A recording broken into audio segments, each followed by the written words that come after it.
Hi, welcome to Storytime Magic. We're really glad you're here, and I hope you're having a great day. Are you ready for another fun story? Okay, here's the story we're going to be reading. The Little Engine That Could by Watty Piper. Let's go.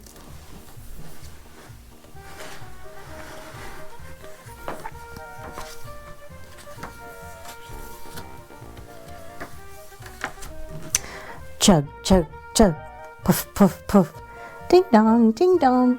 The little train rumbled over the tracks. She was a happy little train, for she had such a jolly load to carry. Her cars were filled full of good things for boys and girls.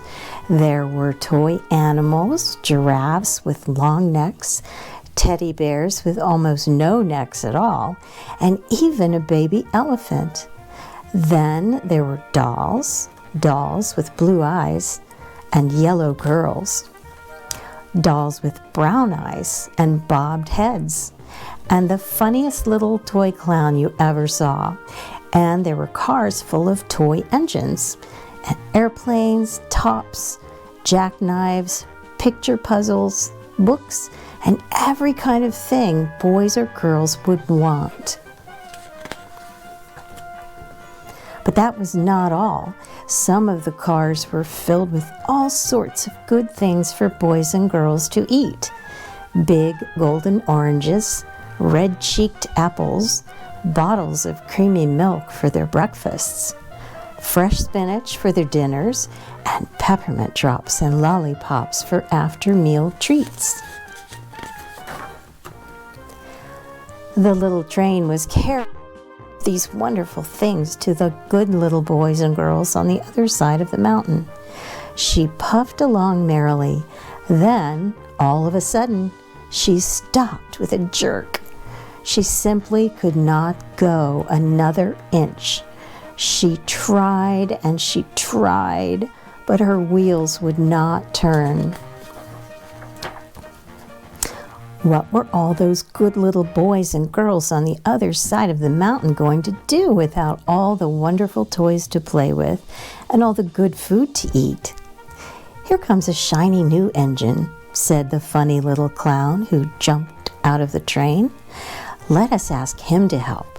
So all the dolls and toys cried out together, "Please, shiny new engine, won't you please pull our train over the mountain?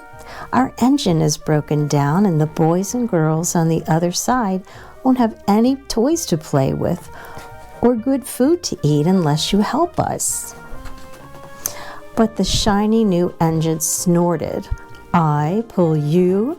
I am a passenger engine. I have just carried a fine big train over the mountain with more cars than you ever dreamed of. My train had sleeping cars with comfortable berths, a dining car where waiters bring whatever hungry people want to eat, and parlor cars in which people can sit in soft armchairs and look out of big plate glass windows. I pull the likes of you? Indeed not." And off he steamed to the roadhouse, where engines live when they are not busy. How sad the little train and all the dolls and toys felt. Then the little clown called out, "The passenger engine is not the only one in the world. Here is another engine coming, a great big strong one. Let us ask him to help." The little toy clown waved his flag, and the big strong engine came to a stop. "Please, oh please, big engine," cried all the dolls and toys together. "Won't you please help our train over the mountain? Our engine is broken down, and all the little boys and girls on the other side won't have any toys to play with or good food to eat unless you help us." But the big strong engine bellowed, "I am a freight engine. I have just pulled a big train loaded with big machines over the mountain. These machines print books and newspapers for grown-ups to read. I am a very important engine indeed. I won't pull the likes of you." and the freight train puffed on indignantly to the roadhouse. The little train and all the dolls and toys were very sad. "Cheer up," cried the little toy clown. "The freight engine is not the only one in the world. Here comes another. He looks very old and tired, but our train is so little, perhaps he can help us." So the little toy clown waved his flag, and the dingy, rusty old engine stopped. "Please, kind engine," cried all the dolls and toys together, "won't you please pull our train over the mountain? Our engine is broken down, and the boys and girls on the other side won't have any toys to play with or good food to eat unless you help us." But the rusty old engine sighed. "I am so tired. I must rest my weary wheels. I cannot pull even so little a train as yours over the mountain. I cannot, I cannot, I cannot." And off he rumbled to the roadhouse, chugging, "I cannot, I cannot, I cannot."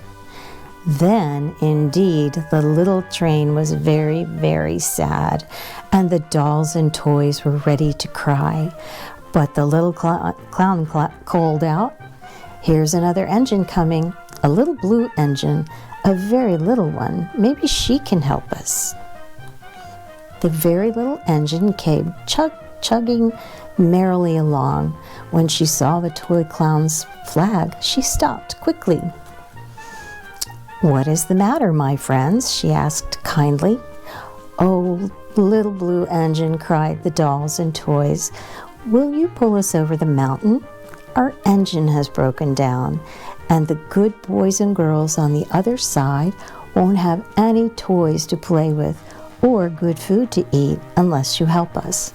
Please, please help us, little blue engine." "I'm not very big," said the little blue engine. "They use me only for switching trains in the yard. I've never been over the mountain."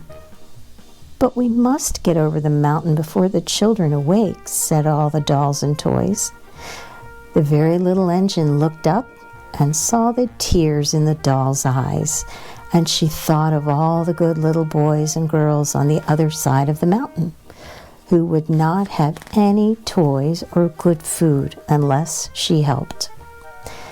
Then she said, "I think I can. I think I can, I think I can, I think I can." And she hitched herself to the little train. She tugged and pulled and pulled and tugged, and slowly, slowly, slowly they started off. The toy clown jumped aboard, and all the dolls and the toy animals began to smile and cheer. Puff, puff, chug, chug went the little blue engine. "I think I can, I think I can, I think I can, I think I can. I think I can, I think I can, I think I can, I think I can." Up, up, up, faster and faster and faster and faster, the little engine climbed until at last they reached the top of the mountain. Down in the valley lay the city. "Hooray, hooray," cried the funny little clown and all the dolls and toys. "The good little boys and girls in the city will be happy because you helped us, kind little blue engine." And the little blue engine smiled and seemed to say, as she puffed steadily down the mountain, "I thought I could, I thought I could, I thought I could, I thought I could, I thought I could." And that's the end of our story. Sometimes when you think that you can't do something, it's good to try, and especially if you can help out someone else. Make sure you subscribe, and we will see you next time on Storytime Magic. Thank you.